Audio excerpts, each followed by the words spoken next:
My dear students and all my dear viewers, the video what I am going to present today before you is one of the most interesting topic of ICSC English studies, that is Old Man at the Bridge.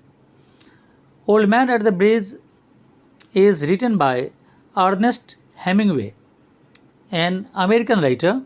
Actually, he was born in America on July 21st, 1899, and he achieved a great name and fame in English literature. He was a novelist, short story writer, and a journalist. Apart from that, his glory, his prestige went at the climax when he won the Nobel Prize in Literature in 1954.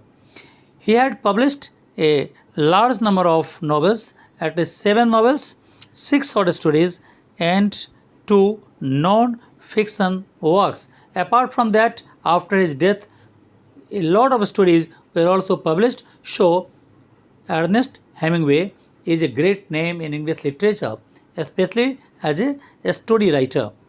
Now I am coming to the story part. Actually, the name of the story, as I have told you, is Old Man at the Bridge.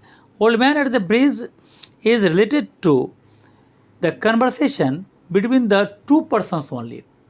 In one side, there is an old man of 76 years old, and another side, there is a soldier.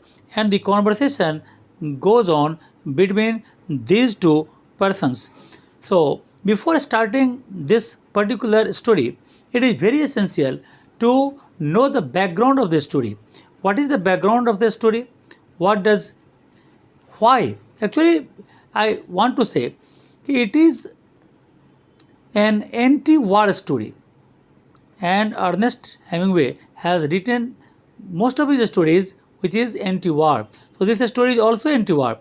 But what is why the war was fought, where it was fought, it is very essential to understand it. So I go to just in the background of the story, in which your concept will be very clear.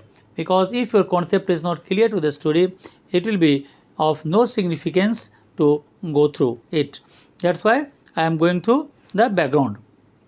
Spanish civil war, actually ये घटना कहाँ की है? Spain की है। और Spain में क्या हुआ था? तो सिविल वॉर हुआ था। और ये सिविल वॉर का मतलब क्या होता है? और स्पेन कहाँ पर है? स्पेन एक यूरोपियन कंट्री है, और वहाँ पर एक सिविल वॉर हुआ था। सिविल वॉर मतलब देश के भीतर एक जनता दूसरी जनता से लड़ रही थी, यानी वन सिटीजन, यानी सिटीजन्स के बीच में वॉर। एक्चुअली वहाँ पर 2 ग्रुप बन गया था। एक ग्रुप जो था वो लेफ्टिस्ट था, दूसरा जो था राइटिस्ट था।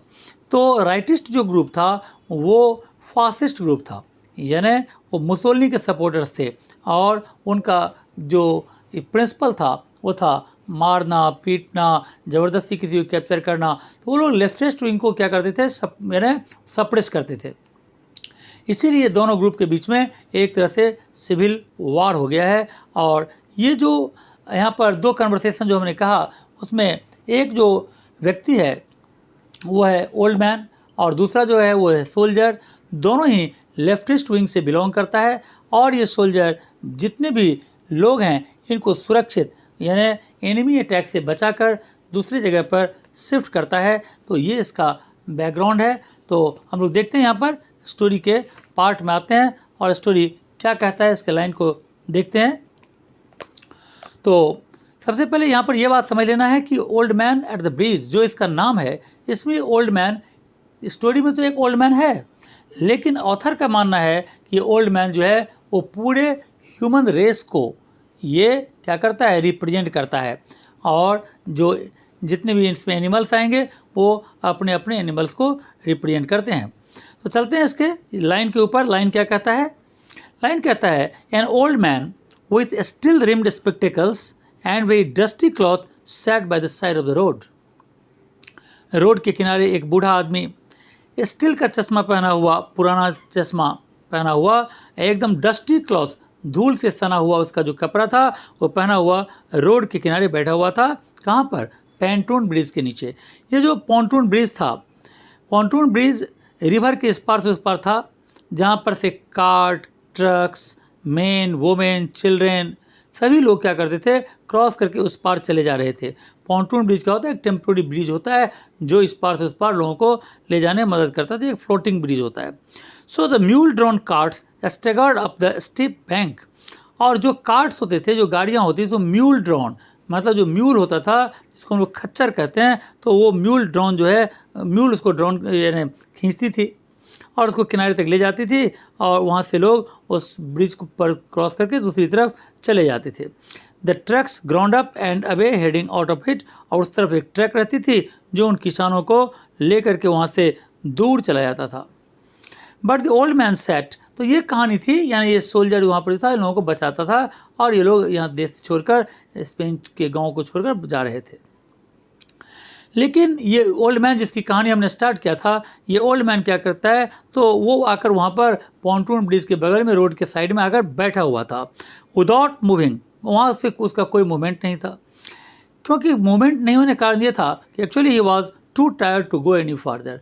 ये इतना थका हुआ था कि अब ये ओल्ड मैन और आगे नहीं बढ़ सकता था। अब यहाँ पर सोल्जर जो नरेटर भी है इस स्टोरी का, वो कहता है कि it was my business to cross the bridge. मेरा काम था कि ब्रिज के उस पार से उस पार तक जाना, ये पता लगाना कि ब्रिज के उस पार एनिमी कितने दूर तक पहुंचा है। आई डिड दिस, ये करके वो वहाँ से फिर वापस आता था ब्रिज पर से। And there were not so many carts now. और अभी जो ये कह रहा है कि फ़िलहाल सारे के सारे कार्ट्स जा चुके हैं, अभी कुछ ज़्यादा कार्ट्स वेयर दिखाई नहीं देता। और very few people on foot, हाँ कुछ लोग, बहुत कम लोग पाँव पैदल जा रहे हैं। But the old man was still there, लेकिन ये ओल्ड मैन अभी भी रोड साइड में चुपचाप बैठा हुआ है। तो ये नरेटर जो सोल्जर है वो यहाँ पर जाता है और जाकर के उस ओल्ड मैन से पूछता है, क्या पूछता है कि तुम कहाँ से आए हो। तो वो ओल्ड मैन मुस्कुराते हुए जवाब देता है कि मैं सैन कार्लोस से आया हूँ। There was is native town, actually वो उसका नेटिव टाउन था। तो यहाँ पर ये भी सवाल उठता है कि मुस्कुराया क्यों।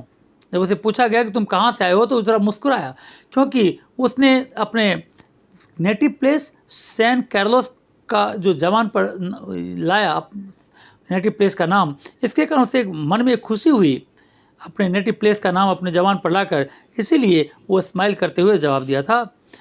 तो ये कहता है यहाँ पर कि I was taking care of animals, वहाँ पर मैं जानवरों की देखभाल करता था, यानी मेरे पास कुछ पालतू जानवर थे जिसकी मैं देखभाल करता था।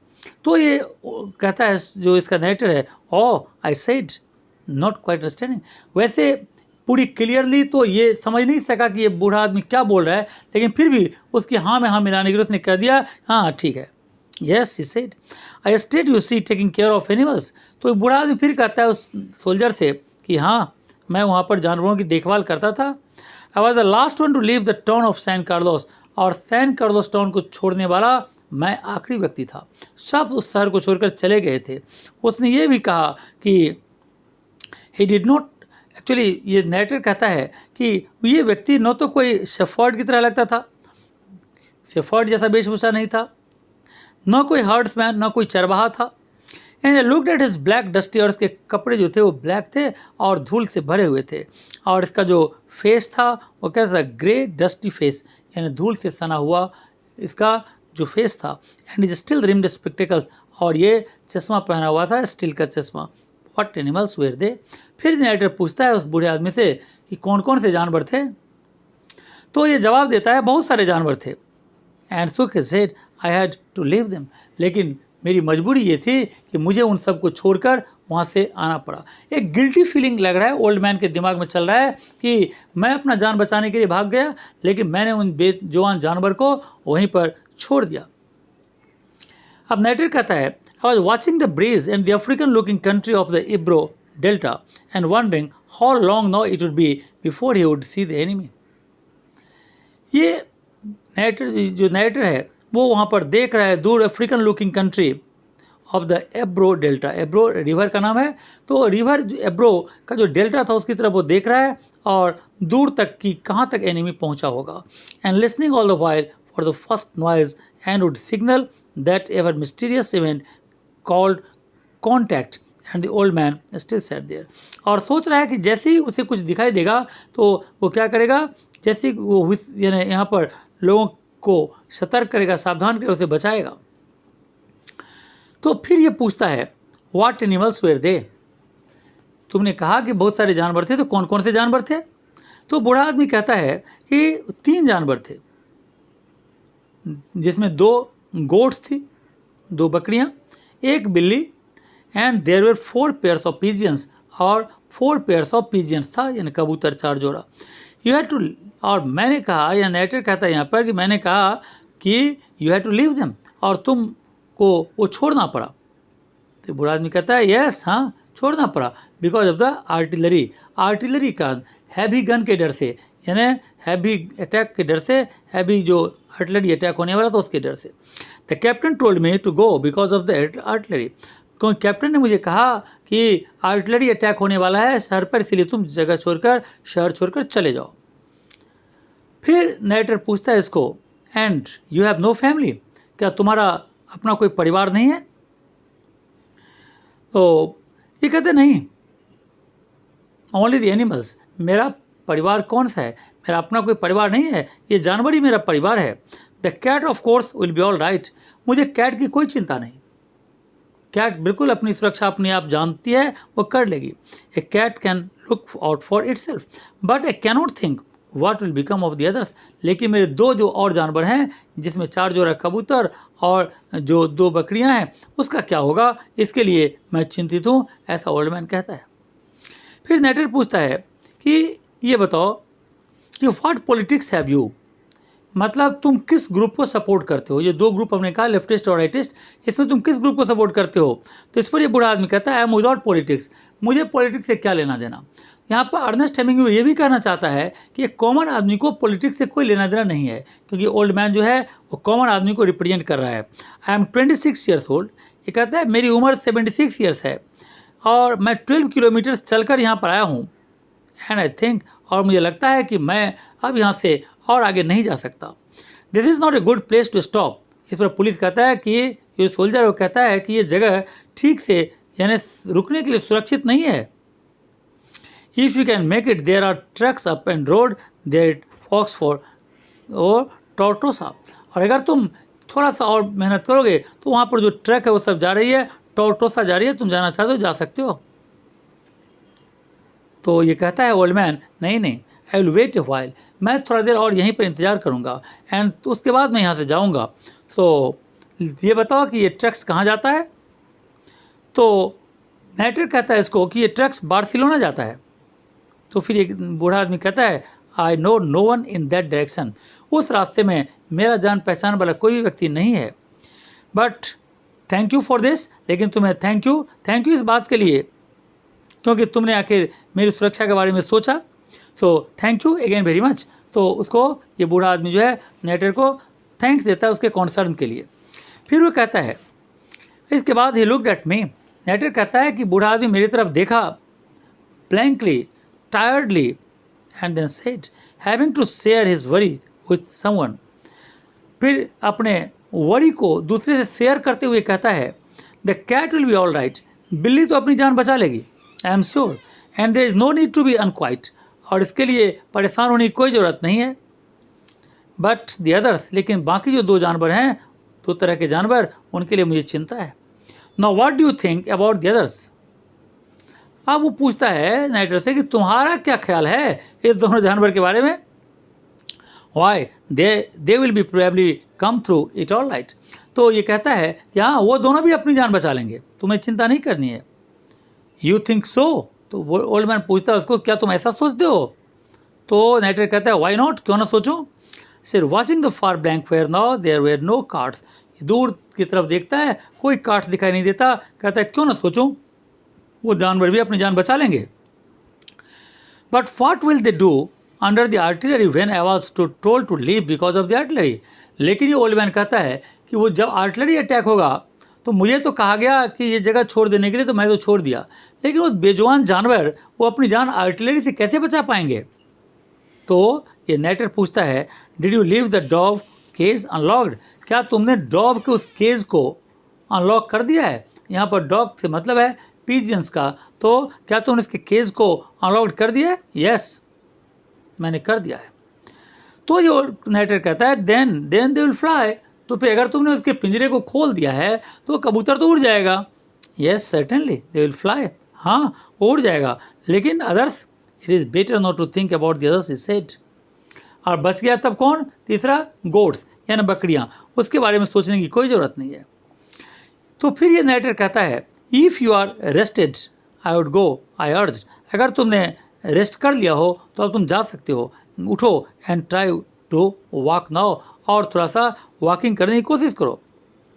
इस पर ये ओल्ड मैन कहता है thank you, he said and got to his feet, ये अपने पैरों पर खड़ा होता है, swayed from side to side, लेकिन जैसे ही पैरों पर खड़ा होता है ये स्वेइंग कर रहा है, हिल रहा है, एक साइड एक बार इस तरफ एक बार इस तरफ हिल रहा है, फिर बैठ जाता है इस तरह से जैसे कि अब उसको चलने की कोई हिम्मत उसके शरीर में नहीं बची हुई है। I was taking care of animals, और ये कहता है कि मैं वहाँ पर जानवरों की देखरेख करता था, sadly but no longer to me, अब वो जानवर मेरे पास नहीं है। I was only taking care of animals, सिर्फ मैं ही तो था उसका, उस जानवर का कौन था? मैं ही था देखभाल करने वाला, अब उसका मैं भी नहीं रहा। तो यहाँ पर ये दिखाना चाह रहा है कि इनोसेंट व्यक्ति का क्या हाल होता है। There was nothing to do about him, तो ये कहता है कि देखो उसके बारे में सोचने की कोई ज़रूरत नहीं है। And it was Easter Sunday and the fascist were advancing towards the Ebro, और ये आज ईस्टर संडे है, ईस्टर के बाद जो संडे पड़ता है वो है, और साथ में यहाँ पर यानी ये जो फासिस्ट ग्रुप के लोग हैं, दुश्मन की जो आर्मी है वो एब्रो रिवर की तरफ ही बढ़ रही है। It was a grey overcast day, और ऊपर में आसमान में बादल लगा हुआ है, विद लो सीलिंग, बादल बिल्कुल नीचे आ गया है। So their planes were not up, और अगर ये बादल लगा रहा तो दुश्मनों का प्लेन जो है वो नीचे नहीं उतर पाएगा। That and the fact that the cats know how to look after themself, और यही फैक्ट है कि कैट अपनी जान खुद बचा सकती है, was all good luck the old man would ever have, और ओल्ड मैन के लिए गुड लक यही है कि ये बादल जो लगा हुआ है एब्रो रिवर के ऊपर ये लगा रहे, और किसी कीमत पर दुश्मन का जहाज़ यहाँ न उतरे तो ही उसकी जान बच सकती है, अन्यथा उसका जान बचना मुश्किल है। तो इस तरह से यहाँ पर ये स्टोरी तो ख़त्म हो जाती है, लेकिन यहाँ पर ये जो ऑथर है ये समझाने की कोशिश यहाँ पर ये कर रहा है कि वार में जो वार लड़ते हैं वो सोल्जर्स हैं जो इनोसेंट हैं, वार के कारण जो परेशान होते हैं कॉमन पर्सन है, सिविलियन है, जनता है जो इनोसेंट है। लड़ाने वाला कोई और होता है लेकिन सफ़र कोई और करता है। इनोसेंट पीपल, कॉमन पीपल, जिसको वार से कोई लेना देना नहीं है, हैविंग नो पॉलिटिक्स। इसके अलावा वहाँ पर जो इनोसेंट जानवर है वो करता है। तो ये सारे के सारे लोग क्या करते हैं, सारे के सारे लोग ये लोग परेशान होते हैं इस वार से, इसीलिए वार को अवॉइड करना चाहिए, वार नहीं लड़ना चाहिए। इसी थीम को लेकर यानी ऑथर ने इसको ख़त्म किया है, और इस तरह से ये मुझे लगता है कि ये वीडियो तुम्हें काफ़ी हेल्पफुल होगा। मैंने लाइन टू लाइन इसको काफ़ी अच्छी तरह से डिस्क्राइब कर दिया है। इसको बार बार पढ़ने से स्टोरी तुम्हें अच्छी तरह समझ में आ जाएगा, और फिर एग्ज़ाम में तुम सारे सवाल का जवाब दे दोगे। अगर तुम्हें ये वीडियो अच्छा लगे तो इसे लाइक करना और दूसरे फ्रेंड को शेयर करना, और अगर सब्सक्राइब न किया हो चैनल को तो इसे ज़रूर से ज़रूर इमीडिएटली सब्सक्राइब करना, जिससे कि तुम्हें मेरे वीडियो में जो बनेंगे वो तुम्हारे पास जल्दी से जल्दी पहुँचेंगे। So thank you very much.